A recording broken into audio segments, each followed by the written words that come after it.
মৃত্যুর পর প্রিয়জনেরা কি আসলেই পরপারে চলে যায়, নাকি তারা ছায়া হয়ে আমাদের সাথেই থাকে, আপনারই ধ্বংসের কারণ হয়ে?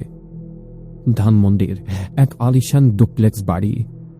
জাস্টিস চৌধুরী মারা যাওয়ার সময় তার 4 বছরের নাতির হাত ধরে বলেছিলেন, আমি তোর ছায়া হয়ে থাকবো দাদু ভাই। আর তারপরে সেই বাড়িতে নেমে এলো এক নরক। মাঝরাতে 9 ফুট লম্বা সাদা ছায়া, ঘরের ভেতরে পচা মাংসের তীব্র গন্ধ, আর পানির কল ছাড়লেই বেরিয়ে আসত আলকাত্রার মতো কালো তরল। পরিবারের উপরে ভর করল এক পৈশাচিক শক্তি। শুরু হলো হাড় হিম করা লড়াই, 40 রাতের চিল্লা, আর মাটির নিচে পুঁতে রাখা 12টি রহস্যময় মটকা।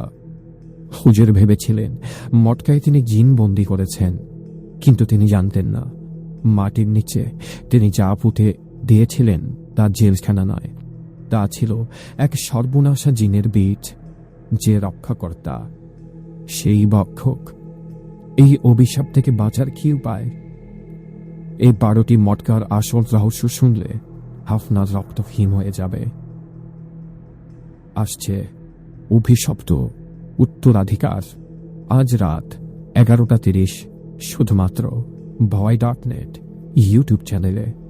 সাবস্ক্রাইব করে বেল আইকন হিট করুন।